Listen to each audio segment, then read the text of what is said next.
So, good evening, everyone. Good evening and welcome to this session. Good evening, everyone. Good evening and welcome to this session. So, in the last class, if you remember, we were talking about the basics of vectors.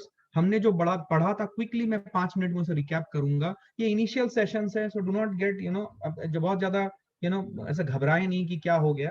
मैं चीजों को repeat करता भी चलूंगा. थोड़े समय के बाद आप पेस के साथ अडॉप्ट कर लोगे अपने आप को. ठीक है, तो do not worry about it at all. ठीक है, और कभी भी कॉन्सेप्ट मैंने आपको ऑलरेडी बता दिया है. अगर आपको कभी भी डाउट हो रहा है, raise your hand and ask. There are two science that we are going to follow. क्योंकि देखो, आपका समझना जरूरी है. जब मैं पूछूं कि आपको क्लैरिटी है, आपको हाथ उठा के बताना है.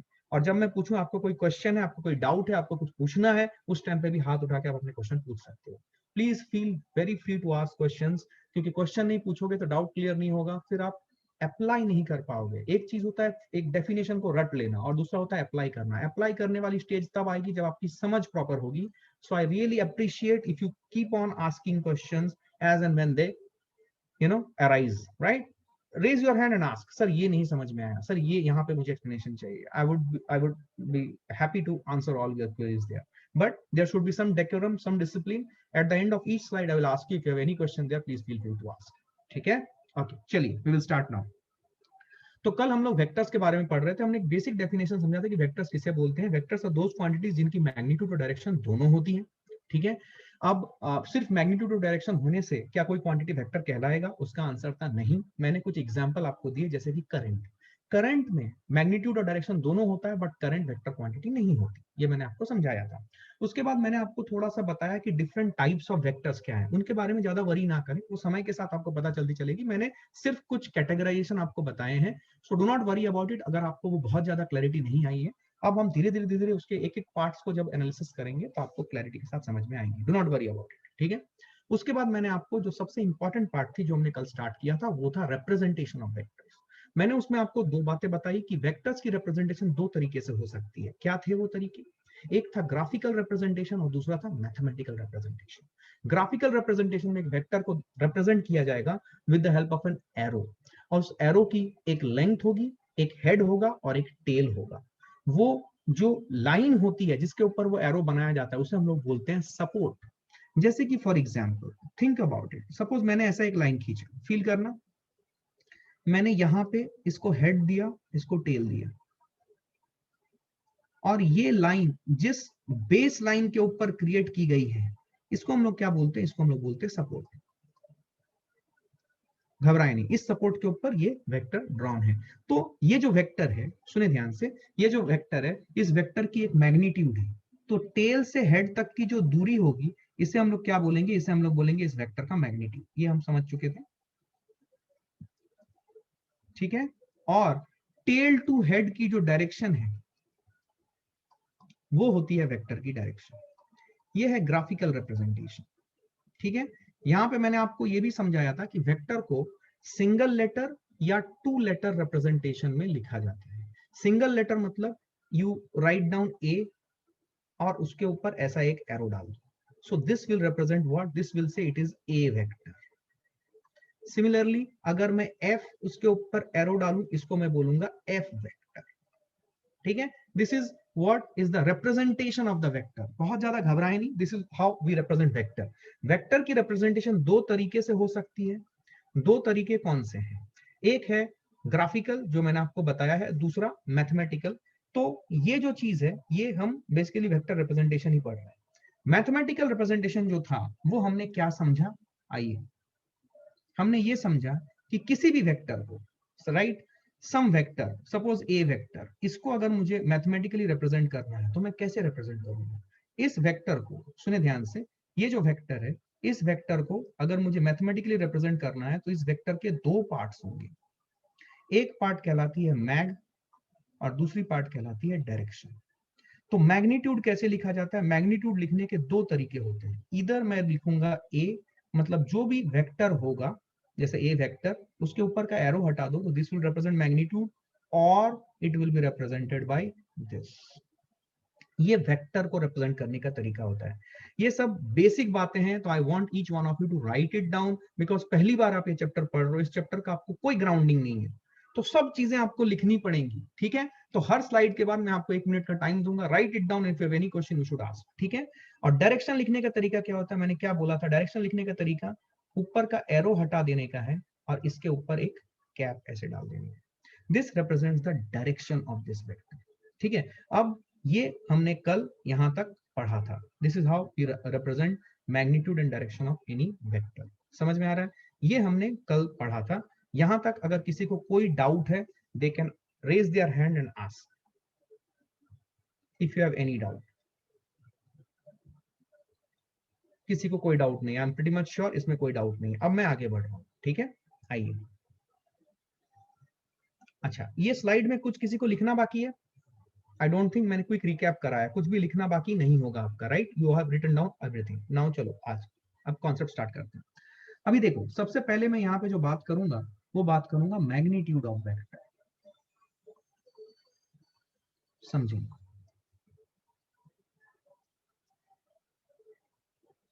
तो मैग्नीट्यूड ऑफ वेक्टर का सबसे पहला चीज जो हम समझेंगे कि मैग्नीट्यूड ऑफ वेक्टर को हम रिप्रेजेंट कैसे करते हैं। मैग्नीट्यूड ऑफ वेक्टर को रिप्रेजेंट करते हैं, सपोज मैं 2 लेटर रिप्रेजेंटेशन कर रहा हूं, ए बी वेक्टर। सपोज ये मेरा एक वेक्टर है, तो इसकी मैग्नीट्यूड मैं कैसे लिखूंगा? इसकी मैग्नीट्यूड लिखने का तरीका है, either I will write it as AB और I will write it as AB vector को दो वर्टिकल डंडों के बीच में डालूंगा। This is the way in which I will write vector का मैग्नीट्यूड, ठीक है।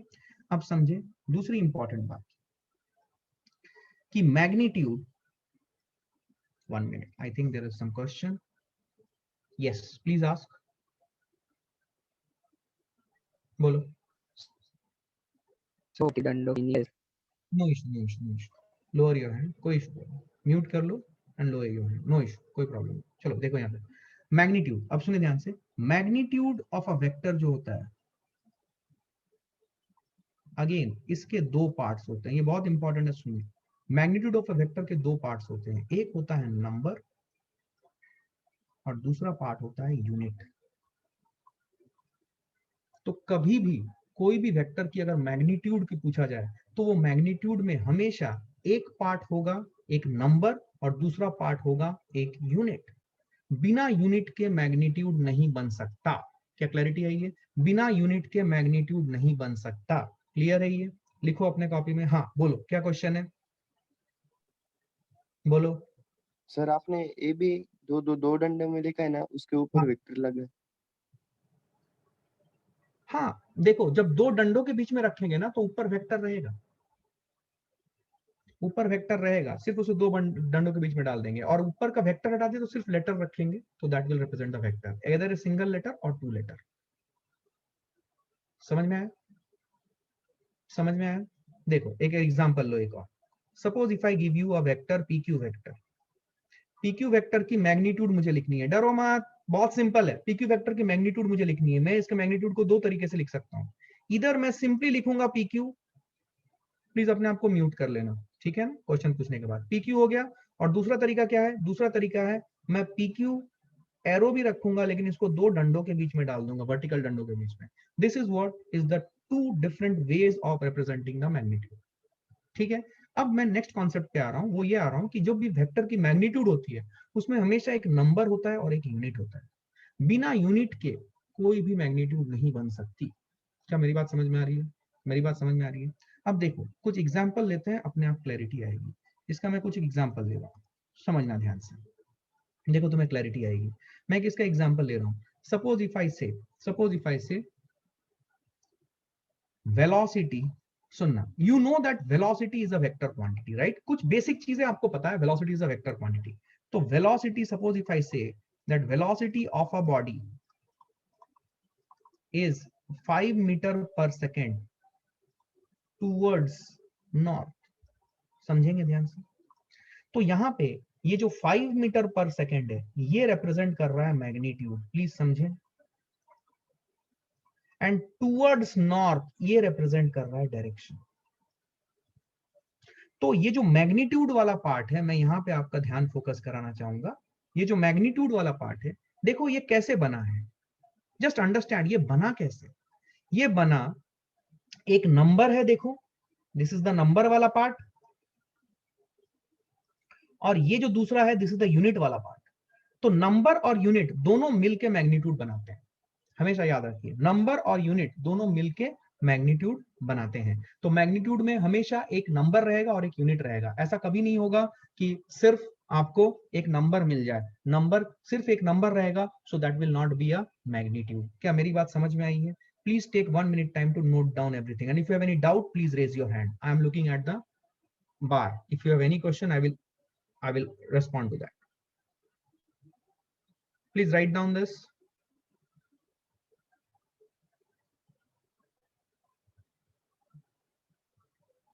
Done. Done. क्या सबने लिख लिया है? कोई दिक्कत नहीं है। So velocity of a body is 5 meter per second towards north. तो यहाँ पे 5 मीटर पर सेकंड जो है ये मैग्नीट्यूड है, तो 5 इसमें नंबर है और मीटर पर सेकंड इसमें यूनिट है, ठीक है। अच्छा, एक और एग्जांपल इसका अगर मैं लिखूं, ध्यान से सुनना। सपोज इफ आई से force acting on a body is 10 Newton. क्या मैंने ये स्टेटमेंट सही लिखा है? I just want to know from you, क्या मैंने ये स्टेटमेंट सही लिखा है? Force acting on a body is 10 Newton. I want response from you. क्या मैंने ये सही लिखा है? Yeah, please respond. No, sir. Yes. What's the problem? So there is no direction. Very good. Please mute yourself. Very good. क्या सब लोग agree करते हो? What she said, क्या सब लोग एग्री करते हो? Sir, we know that force is a vector quantity. तो अगर वेक्टर क्वांटिटी है तो वेक्टर क्वांटिटी की एक मैग्नीट्यूड भी एक डायरेक्शन भी होगी। सिर्फ 10 न्यूटन लिखा तो इसमें कुछ बात नहीं बनी, सिर्फ हमने मैग्नीट्यूड लिखा है। तो इसको कंप्लीट करने के लिए अगर फोर्स एक वेक्टर है, I have to write force acting on a body is 10 newton. Suppose if I write towards east, now it is a complete information, because force vector quantity है तो इसकी एक मैग्नीट्यूड आ गई। दिस वाला part जो है magnitude है और ये वाला पार्ट जो है ये डायरेक्शन है। फील करना, समझ में आ रही है? अब मैग्नीट्यूड वाले पार्ट को ध्यान से देखो और उसे डाइसेक्ट करो। उसके दो पार्ट्स आपको मिलेंगे, एक मिलेगा प्लेन नंबर और दूसरा मिलेगा यूनिट। क्या मिल रहा है? दोनों देखो। So this is what is the basic understanding that we are having. क्या क्लैरिटी है ये? मैं बढ़ रहा हूं आगे। I hope you have got this information. Magnitude of a vector, क्या क्लैरिटी है ये? आइए अब हम बात करेंगे some properties of a vector. ये बहुत इंपॉर्टेंट चीज है, ये सब लोग अच्छे से ध्यान से एकदम दिल लगा के लिखना, और कोई भी डाउट है तो मेरे से पूछो अभी तुरंत। ये वाला स्लाइड सुपर डुपर इंपॉर्टेंट होगा, तो आप लोगों को रिक्वेस्ट है कि आप लोग अगर कुछ भी डाउट होता है तो तुरंत पूछेंगे। लिखें heading some properties of vectors, ठीक है। पहला प्रॉपर्टी वेरी इंपॉर्टेंट, बहुत काम आएगा, सुनो। अ vector is unchanged,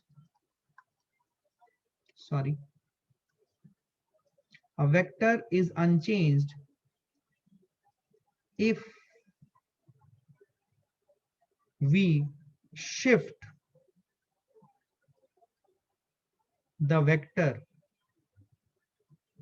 A vector is unchanged if we shift the vector, ठीक है, is unchanged if we shift the vector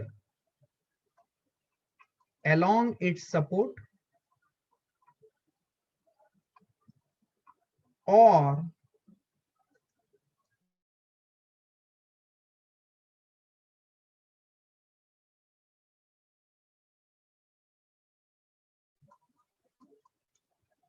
without changing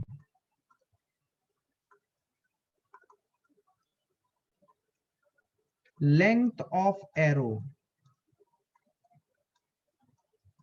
between tail and head. दूसरा, without changing length of arrow between tail and head and the direction of tail to head.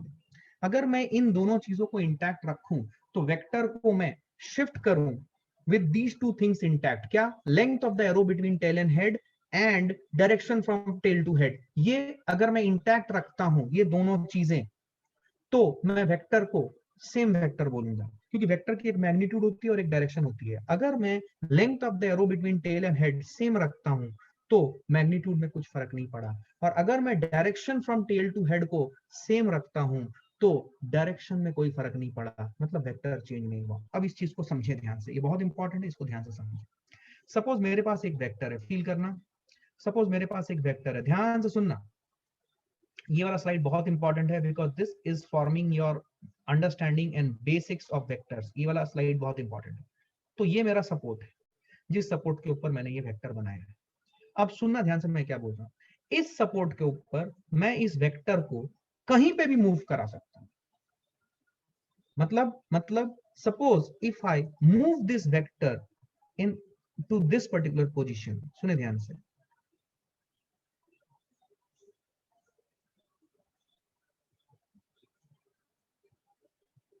तो ये first position था vector का, मैंने vector को यहां पे shift कर दिया, क्या मेरा वेक्टर चेंज हुआ?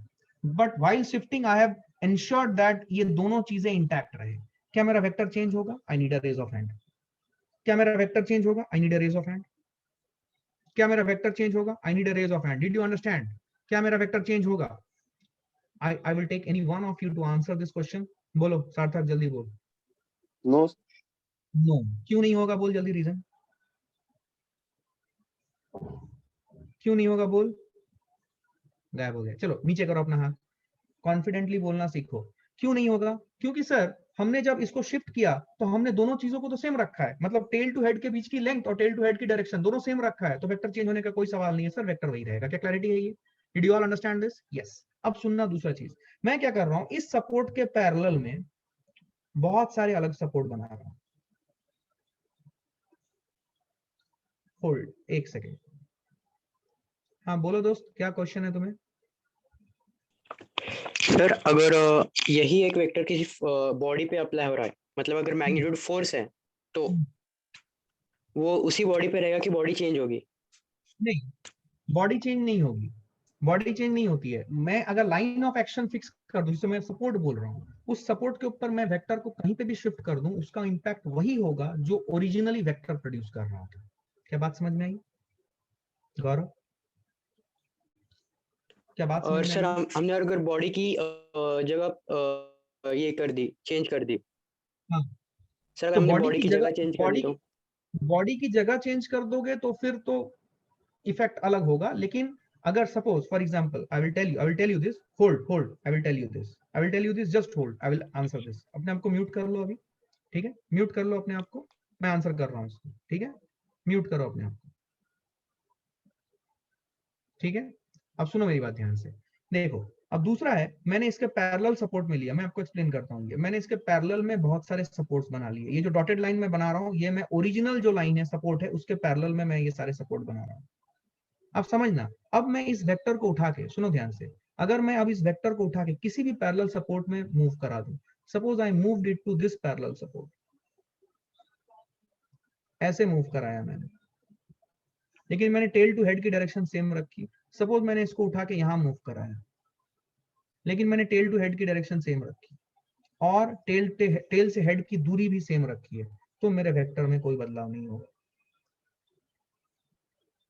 क्या मेरी बात समझ में आ रही है? तो मेरे वेक्टर में कोई बदलाव नहीं होगा। as far as translational effect of vector is concern, इसमें कुछ चीजें अपने को समझनी पड़ेंगी, जैसे कि हम पढ़ते हैं रोटेशनल इफेक्ट। रोटेशनल इफेक्ट में ये चेंज होगा, लेकिन ट्रांसलेशनल इफेक्ट में इसका कोई फर्क नहीं पड़ेगा। जैसे कि फॉर एग्जांपल मैं अभी एक्सप्लेन करता हूँ सवाल क्या था। सपोज मैं आपको बताता हूँ, सुने ध्यान से, सपोज मैं आपको बता रहा हूँ कि for example suppose this is an object. इसका प्रैक्टिकल केस देखो, एक ऑब्जेक्ट है,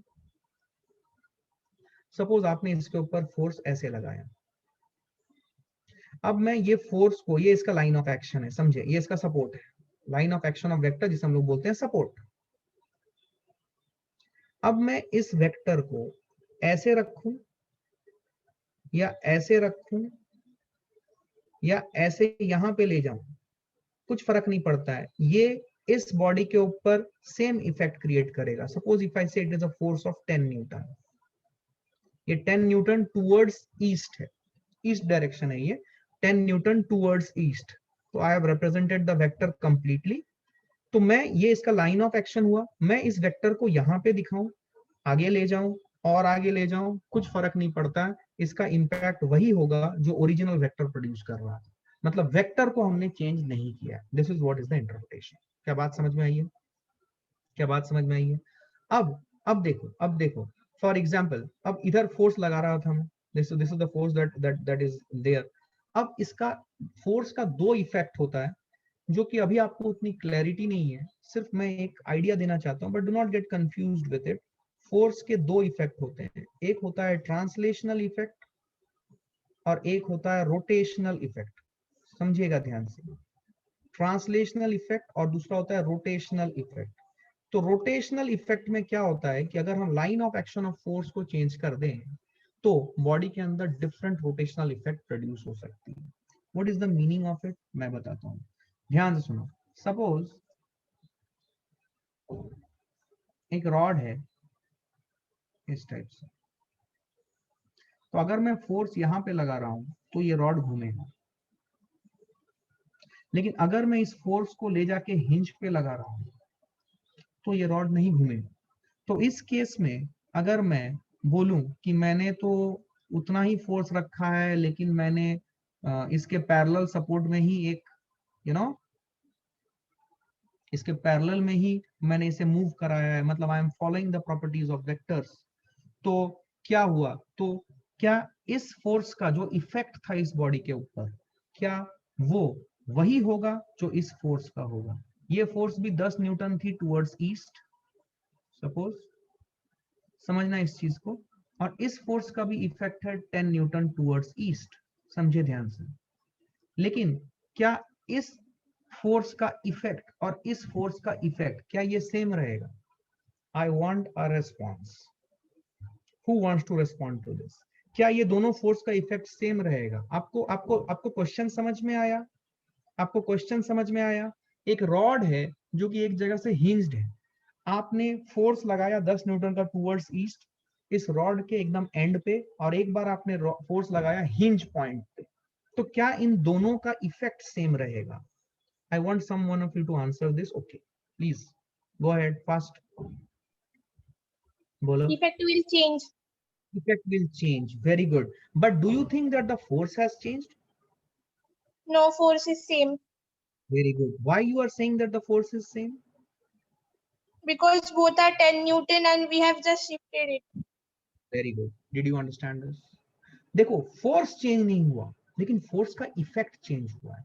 फोर्स चेंज नहीं हुआ मतलब वेक्टर चेंज नहीं हुआ, तो इसीलिए ये बोला जाता है, सुने ध्यान से, इसीलिए ये बोला जाता है, just a moment, I want someone has raised the hand. Yes ताना, you have any question? No? Okay, fine. Did you understand this? तो जब हम, सुने ध्यान से, क्वेश्चन समझे, तो आप कंफ्यूज किस में हो सकते हो? आप कंफ्यूज इसमें हो सकते हो कि उनके इफेक्ट्स का क्या होगा सर। तो इफेक्ट्स के बारे में मैं बात नहीं कर रहा हूं, ये फिजिक्स के आगे के चैप्टर्स की बात है जो आपको समय के साथ समझ में आएंगी। जैसे मैंने एक एग्जांपल दिया, प्रैक्टिकल एग्जांपल दिया, इसके अंदर की पूरी मैकेनिक्स हमें समझ में आएगी समय के साथ, लेकिन मैंने एक प्रैक्टिकल एग्जांपल देके आपको समझाने की कोशिश की। तो मैं क्या बोल रहा हूं कि अगर मैं एक वेक्टर लूं और उस वेक्टर को उसके सपोर्ट में कहीं पे भी मूव करा दूं, या फिर उस सपोर्ट के पैरेलल कोई भी मैं सपोर्ट क्रिएट करूं और उसको उठा के उन सपोर्ट्स के ऊपर शिफ्ट कर दूं, लेकिन ये करते हुए मैं दो बातों का ध्यान रखूं। क्या है वो दो बातें? पहली की length of the arrow between tail and head क्या हो, सेम हो, एंड टेल टू हेड की डायरेक्शन भी मैंने चेंज नहीं की है। अगर मैं ये एंश्योर कर सकता हूं, फील करना, अगर मैं ये एंश्योर कर सकता हूं, then I would be 100% sure that the vector will not get changed. क्या मेरी बात समझ में आ रही है? क्या क्लैरिटी है? ये वाला स्लाइड सबने नोट कर लिया है? I need to move to the next slide. If you have copied it down, tell me fast, थोड़ा सा फास्ट करना पड़ेगा।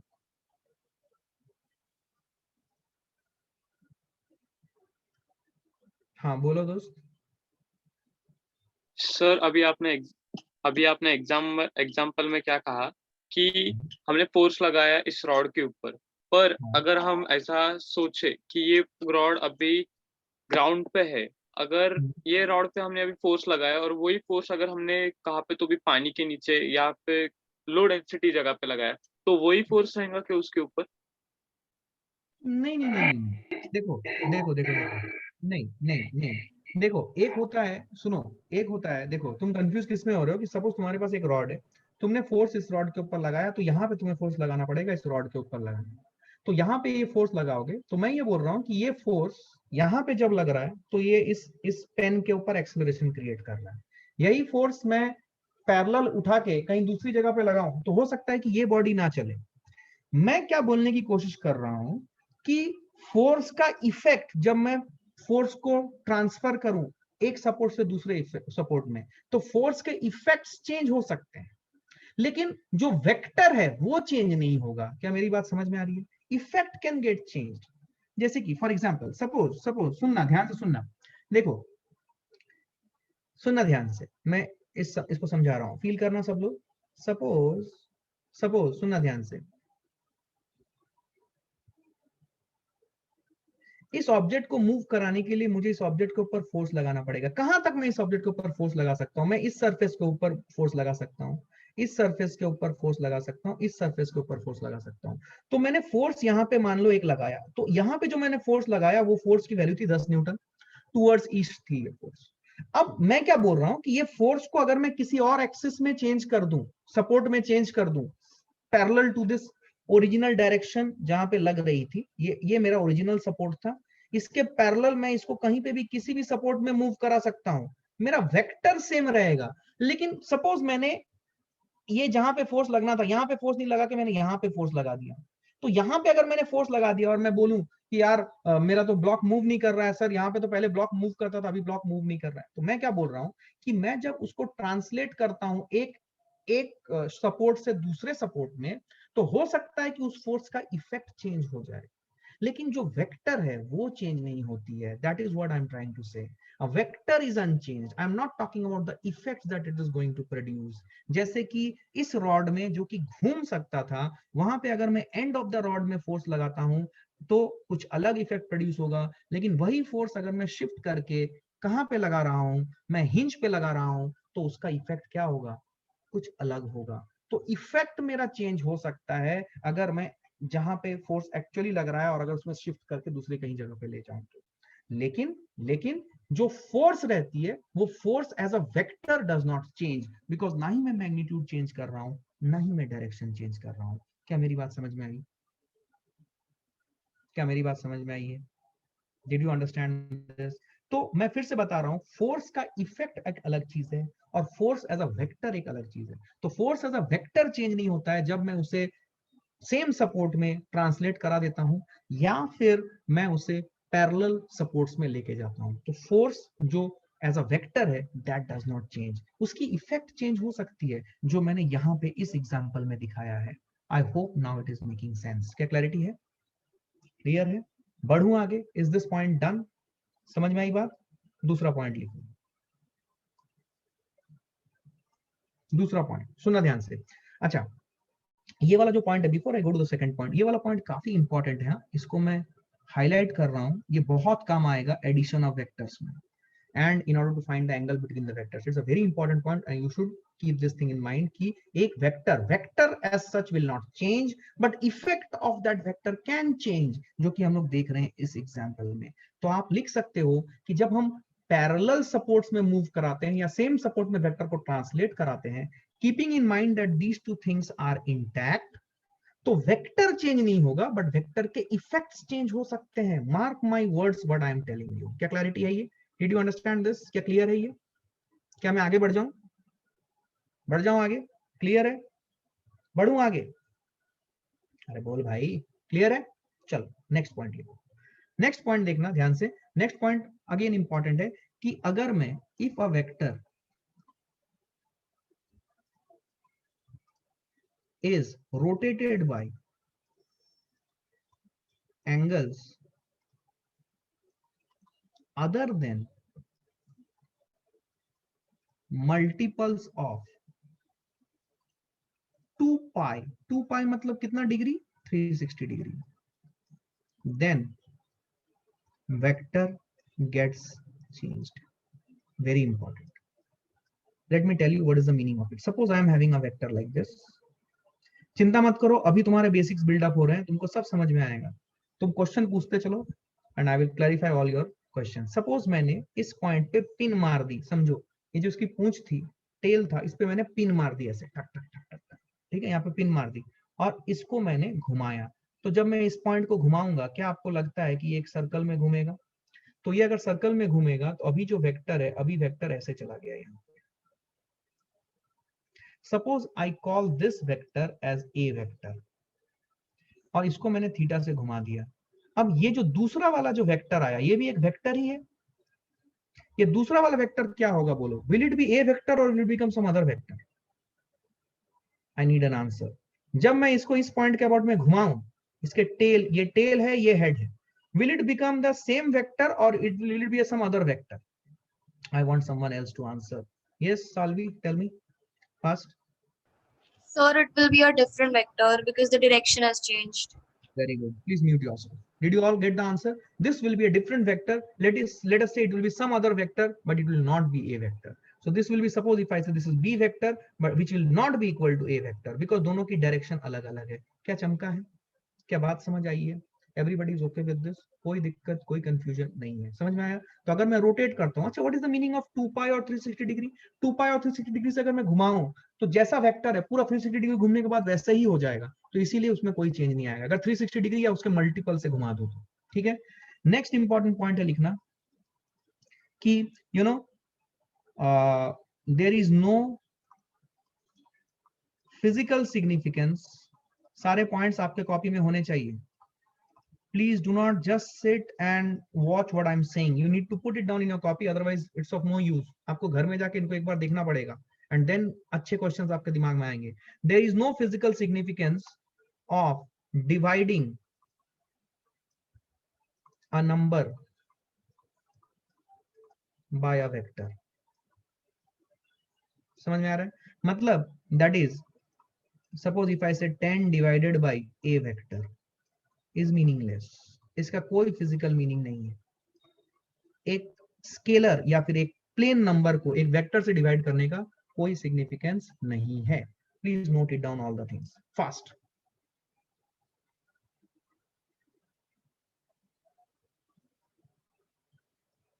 हो गया?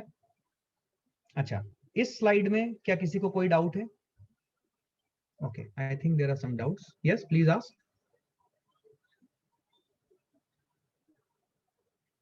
या बोलो सर, एक बार सेकंड डेफिनेशन रीड कीजिए ना प्लीज। सेकंड पॉइंट क्या? हाँ वही sir. If a vector is rotated by angle other than multiples of 2 pi, if a vector is rotated by angles other than multiples of 2 pi, 2 pi मतलब 360 degree, 360 degree का multiple को छोड़ के अगर मैं किसी भी अदर मतलब एंगल से रोटेट कर रहा हूं इससे, तो the vector will get changed, vector change हो जाएगा। क्या क्लैरिटी है? ये बढ़ जाऊं आगे? 2 पाई मतलब 360 डिग्री होता है क्या? हाँ ना भाई, क्या बात कर रहा भाई। एक सुन ध्यान से, पूछ लिया तो बता देता हूँ, सुन ध्यान से। 180 डिग्री का मतलब कितना रेडियन होता है भाई? Pi radian. जानता है ना, ट्रिग्नोमेट्री पढ़ा है ना? अच्छा, क्या तुमने मेरे basic maths tricks for physics का लेक्चर देखा है? सर पूरे नहीं देखे, थोड़े थोड़े देखे, अभी चालू किए। ठीक है, ठीक है। 180 डिग्री मतलब पाई रेडियन होता है, ये रट लो अगर नहीं पता है तो, ठीक है ना? 360 degree equal to 2 pi radian होता है। प्लीज ये चीज रट लो, ये बेसिक्स है ना, इसमें गड़बड़ मत करो। और इसमें अगर कुछ चीजें तुम्हें समझ नहीं है तो तुम बेसिक देखो, उसके बाद मेरे से पूछ लेना अगर कोई भी डाउट होता है। क्या क्लैरिटी यही है? समझ में आई बात? Good that you asked it. अभी म्यूट कर ले अपने आप को भाई, म्यूट कर ले। आई एम मूविंग नाउ, ठीक है? I am moving now. Write down, सुनो ध्यान से। अब मैं आपका ध्यान लाऊंगा यहाँ पे कॉन्सेप्ट ऑफ यूनिट वेक्टर के ऊपर। ये बहुत, again this is also very important. Basics build up कर रहे हो ना, ये आपने कभी पढ़ा नहीं है तो आपको ये समझना बहुत जरूरी है। यूनिट वेक्टर समझे ध्यान से। अब मैं आपको थोड़ा सा इसमें कैटेगराइजेशन करता हूँ, सुनो ध्यान से। देखो, मैंने आपको क्या समझाया था? किसी भी वेक्टर को लिखने का तरीका सिंगल लेटर या 2 लेटर यूज करेंगे। Let me use 2 letter format. Suppose मैं बोलूं PQ वेक्टर। अच्छा सर, तो PQ वेक्टर इसको मैथमेटिकली कैसे रिप्रेजेंट करेंगे? एक मैग्नीट्यूड होगा और एक डायरेक्शन होगा, और दोनों के बीच में क्या साइन आएगी? Plus, minus, division, multiplication. क्या साइन आएगा? जो वेक्टर है उसका एक मैग्नीट्यूड होता है और एक डायरेक्शन होता है, और दोनों के बीच में क्या साइन रहता है? जल्दी बोलना, गड़बड़ मत करना इसमें भाई। एक मैग्नीट्यूड रहता है और एक डायरेक्शन होता है, दोनों के बीच में क्या साइन रहता है? बोलो बोलो, tell me, speak. I'm not able to mute Hridaya. Okay. हाँ, सानिका बोलो। Multiplication. Multiplication is correct. Good, mute करो अपने आप को। गुड, म्यूट करो। हाँ वेद वेद वेद, ओके जस्ट होल्ड। क्या क्लैरिटी है ये? तो इन दोनों के बीच में क्या साइन आएगा? मल्टीप्लीकेशन। मल्टीप्लीकेशन ये करेक्ट है, बाकी सब हमें हटा देना पड़ेगा, ठीक है? मल्टीप्लीकेशन करेक्ट है, मैं अभी इसको इरेज कर देता हूँ, अदरवाइज आप कंफ्यूज हो गए बाद में। तो इसके बीच में क्या आएगा? साइन मल्टीप्लीकेशन, ठीक है? मैग्नीट्यूड और एक डायरेक्शन हुआ। अच्छा, अब मैग्नीट्यूड को लिखने का तरीका, दो तरीके हैं हमारे पास, मैं ये वाला तरीका यूज कर रहा हूँ, PQ। और डायरेक्शन लिखने का तरीका PQ के ऊपर कैप। ये जो मैंने लिखा है ना, ये PQ के ऊपर कैप, इसको हम लोग बोलते हैं यूनिट वेक्टर। इसको हम लोग क्या बोलते हैं? Unit vector. और इसका लाइफ में सोल ऑब्जेक्टिव क्या है? इसका लाइफ में सोल ऑब्जेक्टिव है, यूनिट वेक्टर का सोल ऑब्जेक्टिव क्या है? Sole objective of unit vector is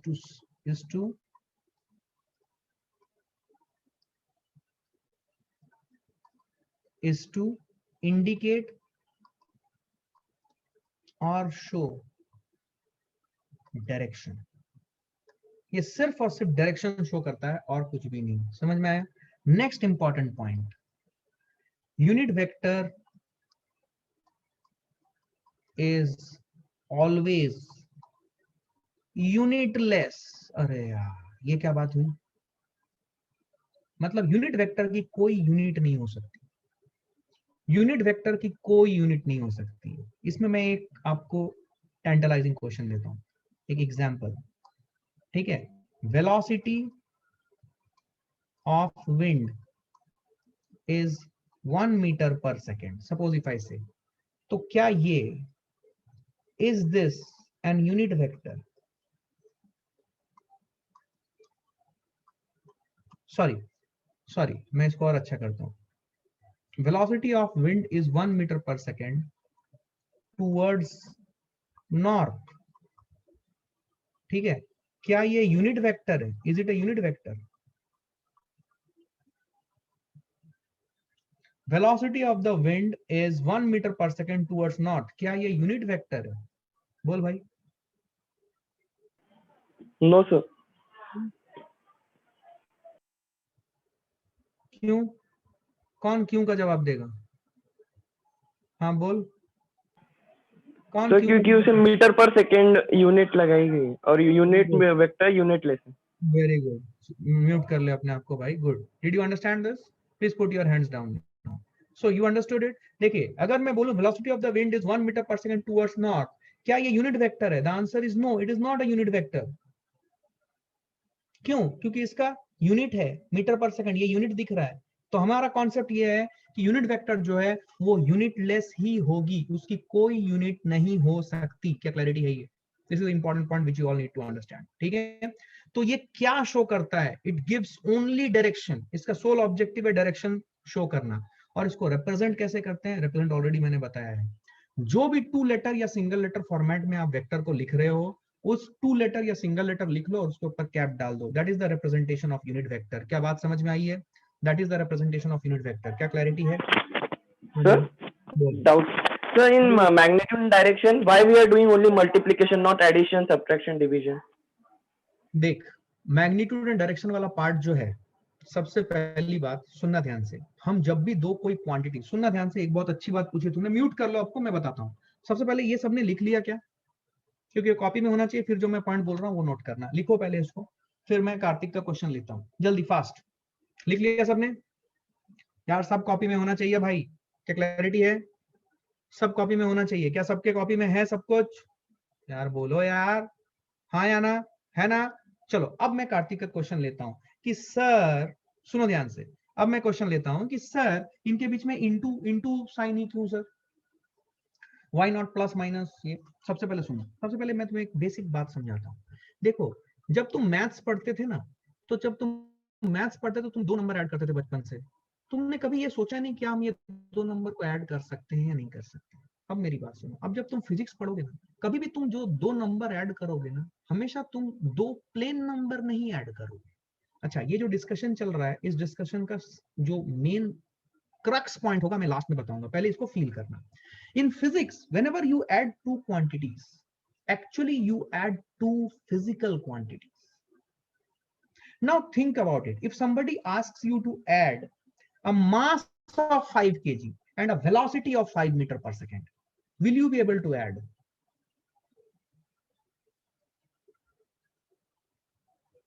question समझ नहीं आया। सपोज आपको बोला गया मास 5 kg मास और 5 मीटर पर सेकेंड की वेलोसिटी ऐड करो, क्या तुम ऐड कर सकते हो?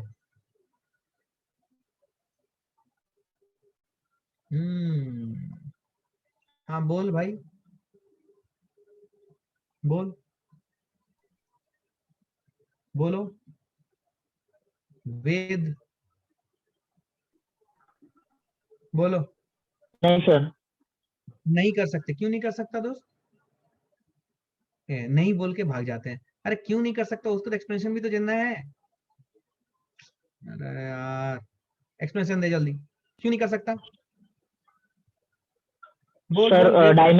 डायमेंशन सेम चाहिए। डायमेंशन सेम चाहिए, ठीक है, एक नया वर्ड तूने यूज कर लिया, ठीक है कोई बात नहीं। सुनो ध्यान से, मैं म्यूट करता हूं इसको, ठीक है, good. So he has given the right answer. सुनो ध्यान से, 5 kg और 5 मीटर पर सेकंड को मैं ऐड नहीं कर सकता because they are not the same physical quantities. देखो अगर मैं एक एग्जांपल दे रहा हूं, मैं यहाँ नेक्स्ट में एक डिस्कशन पॉइंट लिख रहा हूं,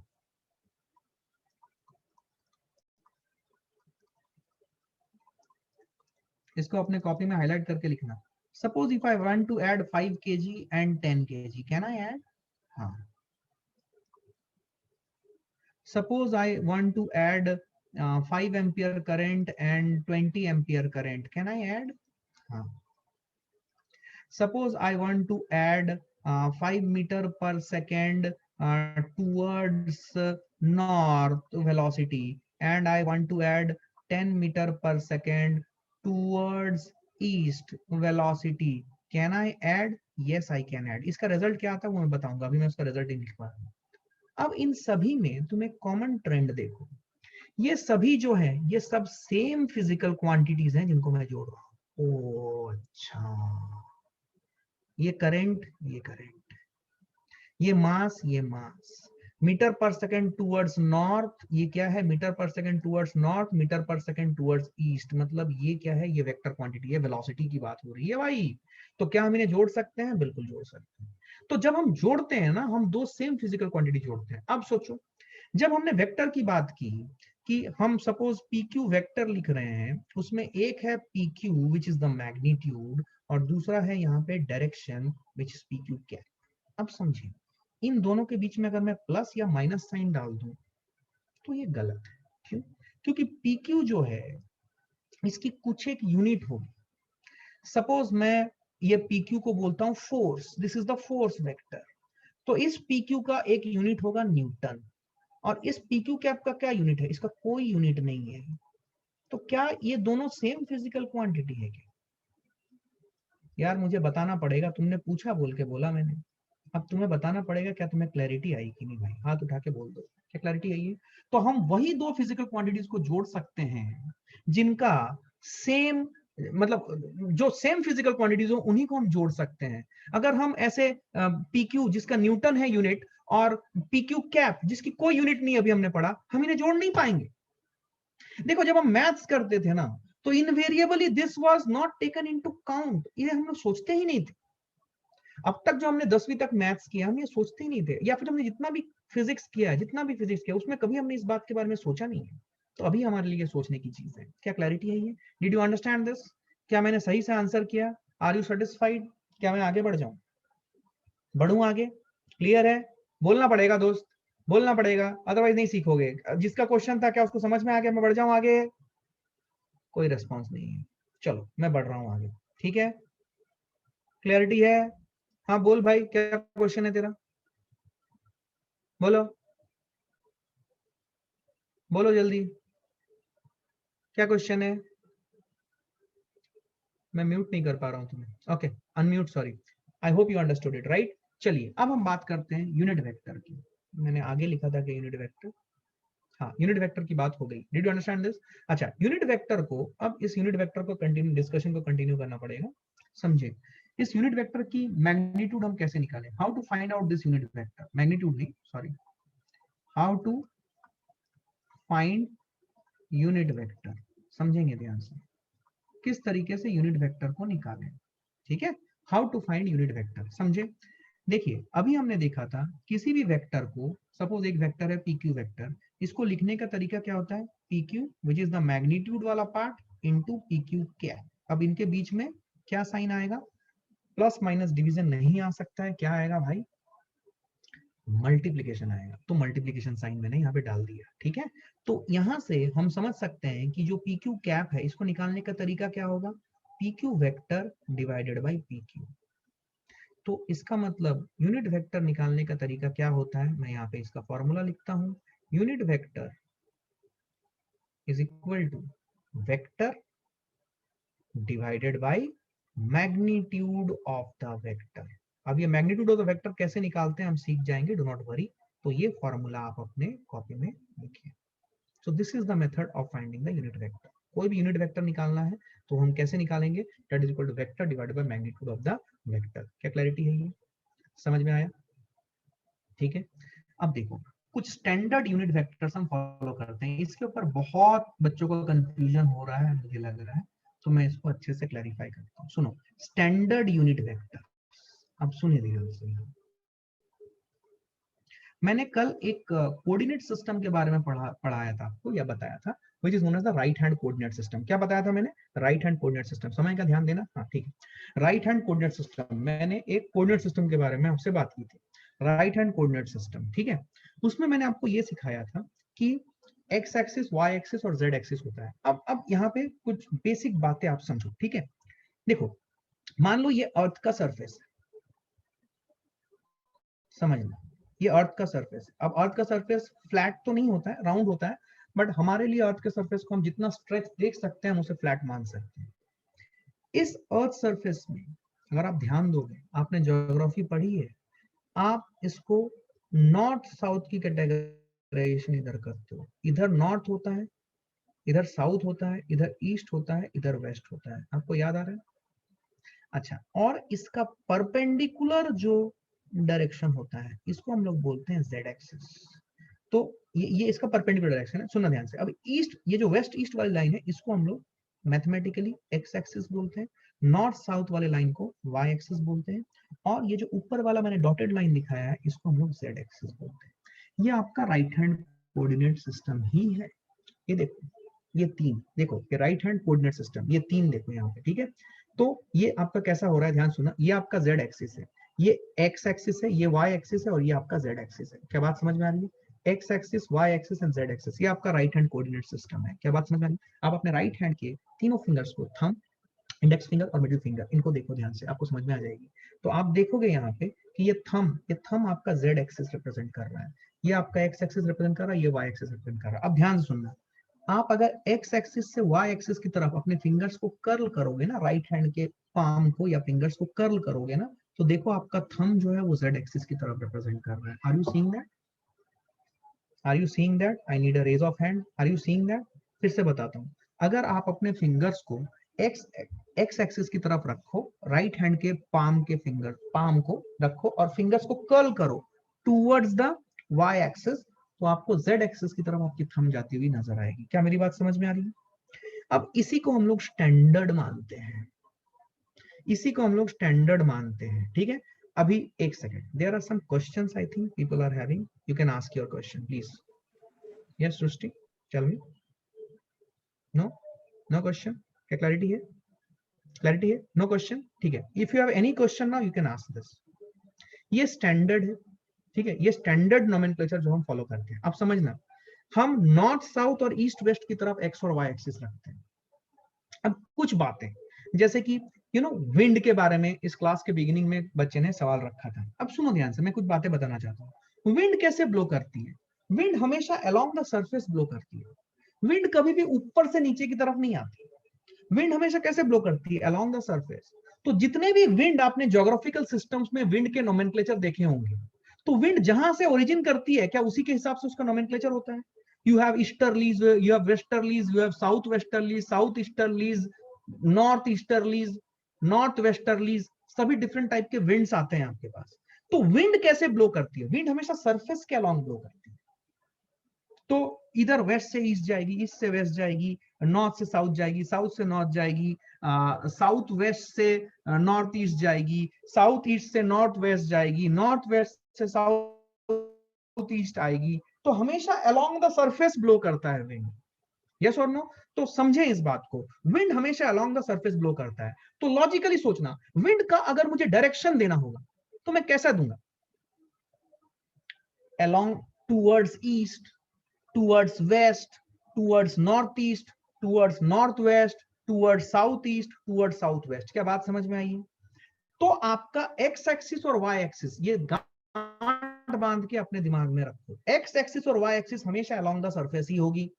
ये कभी भी परपेंडिकुलर मत ले लेना भाई, ये एक्स एक्सिस नहीं लोगे, ये स्टैंडर्ड है, इसको जेड एक्सिस मानते हैं कि जो हमारा सरफेस है, सरफेस प्लेन, अर्थ सरफेस, उसमें हमारे एक्स और वाई एक्सिस होंगे, और उसके परपेंडिकुलर, उस प्लेन के परपेंडिकुलर जो एक्सेस होगा और जो पास करेगा एक्स और वाई के इंटरसेक्शन पॉइंट से, उसको हम लोग जेड एक्सिस लेंगे।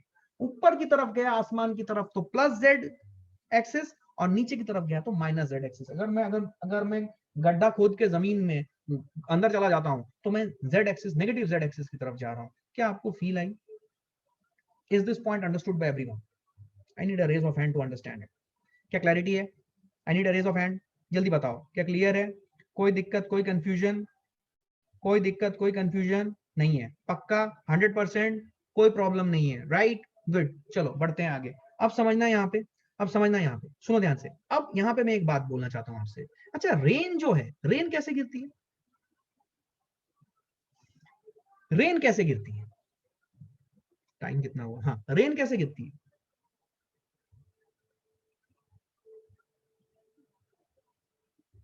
मतलब डायरेक्शन क्या होता है भाई? रेन कैसे गिरती है मतलब ऐसा ऐसा मत कुछ भी बोल मत देना। कैसे रेन की डायरेक्शन क्या होती है? बोलो बोलो Lalit.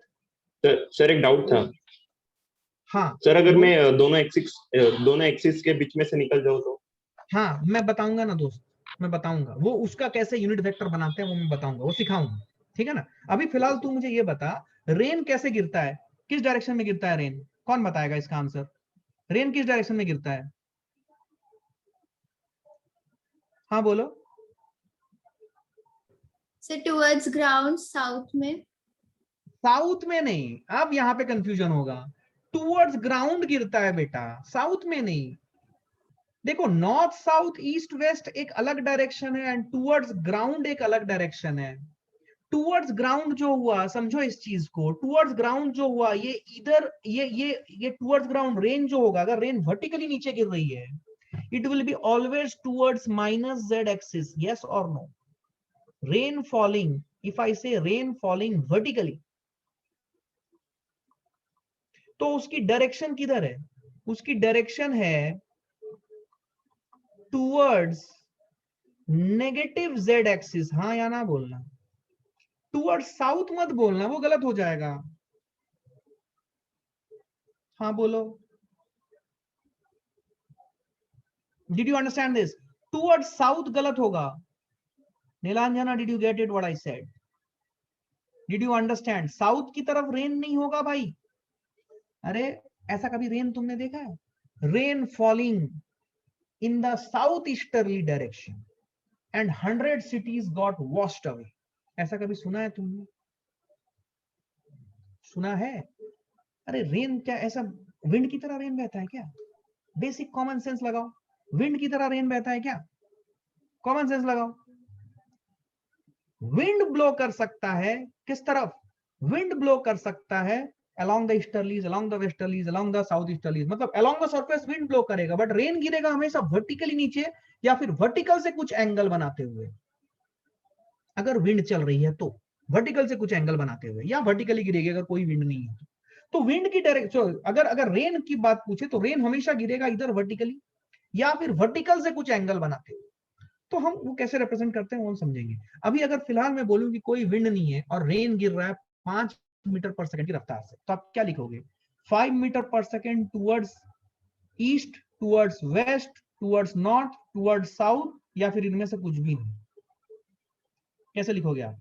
Suppose if I say rain गिर रही है 5 metre per second towards east, towards west, towards north, towards south, किस डायरेक्शन में लिखोगे? बोलो बोलो भाई, बोलो।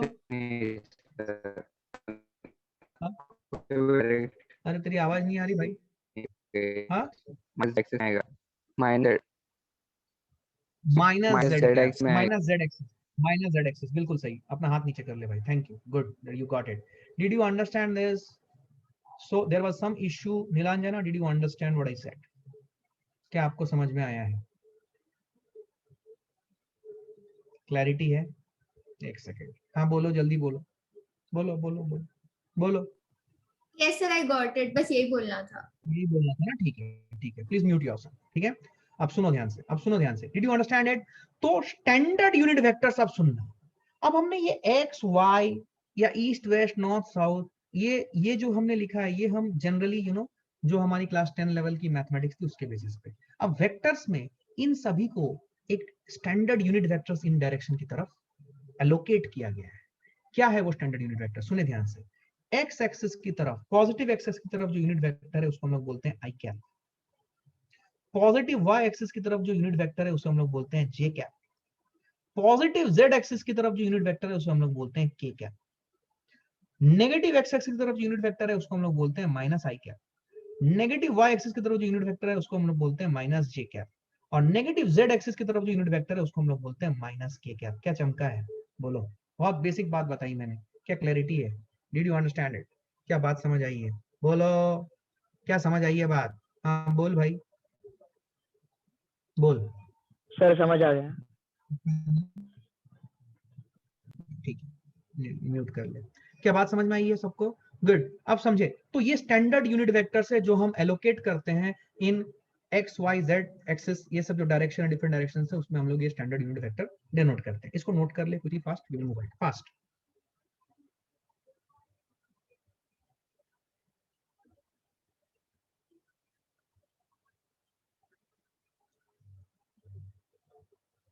ठीक है, अब यहाँ पे एक छोटा सा चीज मैं बताना चाहता हूँ कि यूनिट वेक्टर जब मैंने बोला, सुनना ध्यान से, यूनिट वेक्टर जब मैंने बोला, यूनिट वेक्टर कैसे निकालते हैं हम? यूनिट वेक्टर हमेशा, unit vector is always along a given vector। हम हमेशा unit vector along a given vector निकालना चाहते हैं, राइट? मतलब सपोज विंड बह रही है किसी एक पर्टिकुलर डायरेक्शन में, तो उस डायरेक्शन में क्या यूनिट वेक्टर है ये हम निकालना चाहते हैं। स्टैंडर्ड डायरेक्शंस हमारे लिए ईस्ट वेस्ट नॉर्थ साउथ ऊपर नीचे, उसके लिए हमारे पास स्टैंडर्ड यूनिट वेक्टर्स डिफाइंड है, आई कैप, जे कैप, के कैप एंड देयर नेगेटिव्स। लेकिन कोई भी अदर डायरेक्शन होगा तो हम कैसे निकालेंगे उसके ऊपर हम लोग बात करेंगे। सो एक सेकंड, एक्चुअली मुझे इसको थोड़ा सा मॉडिफाई करना है। सुनो ध्यान से, मैं यहाँ पे क्या बताना चाहता हूँ, मैं बताना चाहता हूँ सपोज इफ आई से, जैसा मैंने बताया था कि यूनिट वेक्टर क्या है, unit vector PQ vector is PQ divided by PQ vector divided bye PQ का मैग्नीट्यूड। इसका एक एग्जांपल लेते हैं। सपोज इफ आई से कि velocity of wind is 10 meter per second towards east. This is what? This is my complete velocity vector. समझना इस illustration को अच्छे से। 10 मीटर पर सेकेंड ये मैग्नीट्यूड है एंड टूवर्ड्स ईस्ट ये डायरेक्शन है। समझ में आया? This is what I got. अब हम यूनिट वेक्टर कैसे निकालेंगे?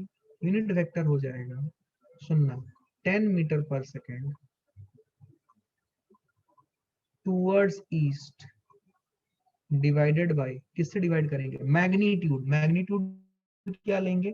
10 मीटर पर सेकेंड, क्योंकि मैग्नीट्यूड में हमेशा एक नंबर वाला पार्ट होता है और एक यूनिट वाला पार्ट होता है। क्या 10 metre per second 10 metre per second cut गया तो जो वेलोसिटी वेक्टर की यूनिट वेक्टर जो आई, क्या वो टूवर्ड्स ईस्ट आ गई? And this is just exemplifying what? Direction. This is just exemplifying क्या? डायरेक्शन। क्या मेरी बात समझ में आई है? क्या क्लैरिटी है? क्या सबको समझ में आई ये बात? Did you understand it? Note करो इसको क्विकली, फास्ट। या समझ में आई है बात? कोई दिक्कत, कोई कंफ्यूजन नहीं है, right? What's the time? We have some time. 5:03 बज रहा है और 10 मिनट खींच लूं क्या? अगर तुम बोलोगे तो खींच लूंगा, नहीं तो नहीं खींचूंगा। कोई क्लास है, कोई क्लैश है? खींच लूं? हेलो बोलो। सर, यूनिट वेक्टर का मैग्नीट्यूड क्या होता है? क्योंकि किसी वेक्टर को मैग्नीट्यूड और डायरेक्शन दोनों होते हैं ना हाँ सर, तो यूनिट वेक्टर का मैग्नीट्यूड कितना होगा? हाँ, यूनिट वेक्टर का मैग्नीट्यूड हमेशा 1 होता है। 1 यूनिट वेक्टर है ना, वो मैंने लिखाया नहीं क्या? मैं लिखा देता हूँ, रुको रुको रुको रुको। ये पॉइंट मैंने लिखा है नहीं क्या? Sorry, my mistake. रुको, यूनिट वेक्टर की मैग्नीट्यूड लिखो यहाँ पे। Magnitude of unit vector is always 1।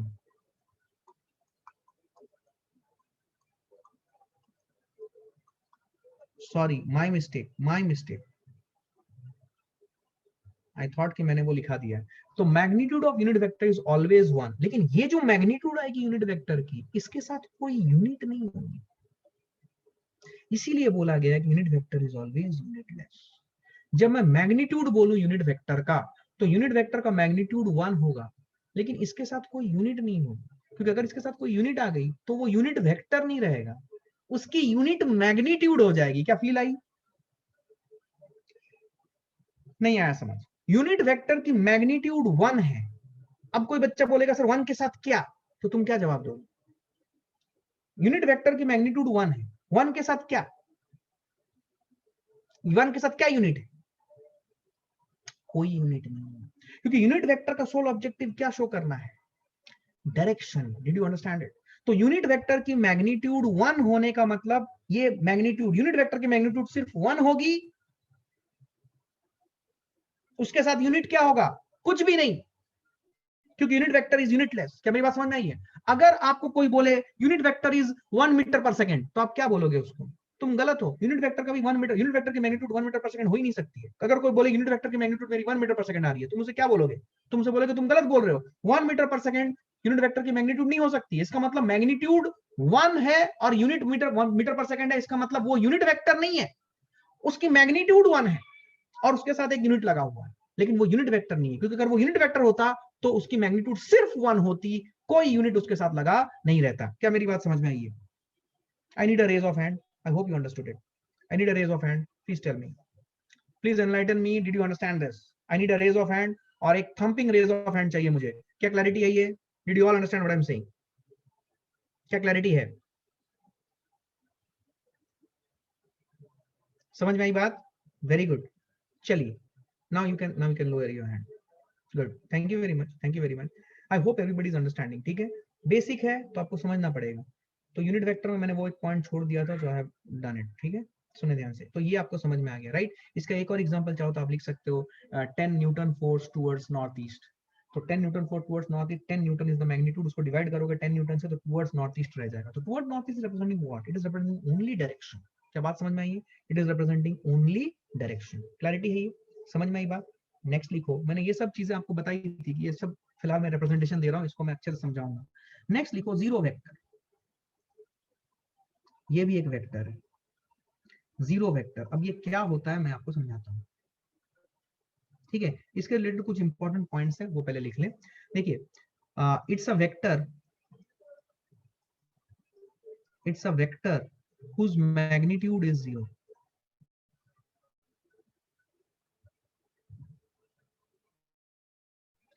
हाँ, बोलो दोस्त, क्या क्वेश्चन है? बोलो बोलो बोलो। ओके, म्यूट कर ले अपने आप को। हाँ, yes Ashlesha, tell me what's your question? या please ask. No question? Okay, so it's a vector whose magnitude is 0. It's a vector whose magnitude is 0. ठीक है, ये है आपका जीरो वेक्टर। पहला अंडरस्टैंडिंग, ये ऐसा वेक्टर है जिसकी मैग्नीट्यूड क्या है? 0 है। ठीक है, its direction is not well defined. Its direction is not well defined. Next important है, it can have a unit. It can have a unit. ये important है, समझे इस चीज को? हाँ बोलो सर। आपने यूनिट वेक्टर में कहा था कि मैग्नीट्यूड हमेशा 1 रहता है। हाँ, यूनिट वेक्टर की मैग्नीट्यूड 1 रहती है, यूनिटी। हाँ सर, फिर यहाँ पे 0 कैसे गया? कहाँ अभी पे? आपने लिखा है ना, ये जीरो वेक्टर है, ये यूनिट वेक्टर थोड़ा ना जो है। मतलब डिफरेंस है क्या दोनों में बहुत बड़ा? हाँ ना भाई, वो यूनिट वेक्टर है, ये जीरो वेक्टर है। जीरो वेक्टर किसे बोलते हैं? एक ऐसे वेक्टर को जिसकी मैग्नीट्यूड जीरो होती है, उसे जीरो वेक्टर बोलते हैं।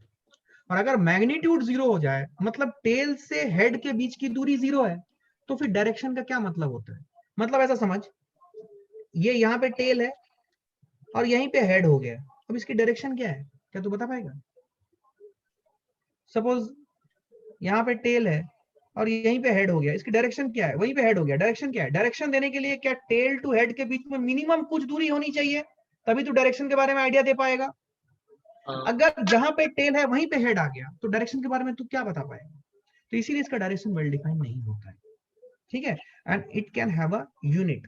अब समझो ध्यान से, समझो ध्यान से, जीरो वेक्टर मतलब क्या, कैसे आता है जीरो वेक्टर, थोड़ा सा फील करो इसे, ठीक है। प्लीज अपने आप को म्यूट कर लो दोस्त, है ना। सुनो ध्यान से, अभी इसको थोड़ा सा फील करते हैं कि ये यूनिट वेक्टर आता कैसे है। देखो, अगर हम एक वेक्टर से उसी वेक्टर को सब्ट्रैक्ट कर दें तो हमें आएगा जीरो वेक्टर। देखो, अगर हम 5 केजी से 5 केजी चावल से 5 केजी चावल हटा दें तो मुझे 0 केजी चावल मिलेगा। अगर मैं 10 सेंटीमीटर लेंथ से 10 सेंटीमीटर लेंथ इरेज कर दूं तो मुझे 0 सेंटीमीटर लेंथ मिलेगा। समझ में आ रहा है? उसी तरीके से जब मैं एक वेक्टर को दूसरे वेक्टर, एक वेक्टर से दूसरा वेक्टर, या एक वेक्टर से उसी वेक्टर को सब्ट्रैक्ट कर दूं, तब मुझे जीरो वेक्टर मिलेगा, ठीक है। तो ये जीरो वेक्टर है, it can have a unit. जैसे कि सपोज इफ आई से 5 metre per second towards east, ये मेरा एक वेलोसिटी है, इसमें से मैंने 5 metre per second towards east subtract कर दिया, तो I will get what? I will get 0 metre per second towards east. This is what is the meaning.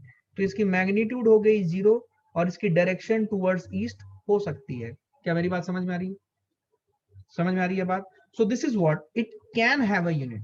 It can have a unit मतलब कभी इसकी यूनिट नहीं भी हो सकती है, बट जनरली जब हम वेक्टर्स को सब्ट्रैक्ट करते हैं तो जनरली जैसे कि 10 न्यूटन, 10 न्यूटन से 10 न्यूटन सब्ट्रैक्ट किया तो 0 न्यूटन हम बोलते हैं, तो इट की एक यूनिट हो सकती है, तो 0 metre per second towards east, sorry towards east वाला पोर्शन मैं नहीं बोल पाऊंगा, सॉरी, ये मीटर पर सेकंड की यूनिट इसमें रह रही है, सॉरी सॉरी, टुवर्ड्स ईस्ट जो है वो वाला पोर्शन नहीं रहेगा क्योंकि डायरेक्शन के बारे में स्पेसिफाइड नहीं है, बट ये मीटर पर सेकंड यूनिट रह रही है। समझ में आ रही है बात? हाँ बोलो सर बोलो बोलो। जो केजी और सेंटीमीटर है वो स्केलर क्वांटिटीज है, तो क्या हम डिनोट कर सकते हैं? कौन सा फिर से बोल। मास और लेंथ जो 5 केजी और 10 सेंटीमीटर का आपने दिया है, हाँ, तो उसको डायरेक्शन नहीं हो सकती है? नहीं डायरेक्शन नहीं हो सकती है। तो 5 केजी माइनस 5 केजी करूंगा तो मैं 0 केजी बोलूंगा, जीरो नहीं बोलूंगा, उसका कोई मतलब नहीं है। तो 5 उसको केजी यूनिट माइनस 5 वेक्टर नहीं केजी होगा? अगर मैं बोलता हूँ तो नहीं, ये तो वेक्टर ही नहीं है। KG is a scalar quantity, mass is a scalar quantity, right. Scalar quantity के लिए क्या यूनिट वेक्टर? स्केलर क्वांटिटी के लिए क्या यूनिट वेक्टर? यूनिट वेक्टर हमेशा किसके साथ अटैच होगा? वेक्टर के साथ ना। स्केलर क्वांटिटीज है तो उसमें क्या क्या यूनिट उसका? यूनिट वेक्टर क्या है उसके साथ? कोई मतलब नहीं है उसकी यूनिट वेक्टर का। स्केलर के साथ कभी यूनिट वेक्टर नहीं आ सकती। यूनिट वेक्टर किसके साथ आएगी? वेक्टर के साथ ना।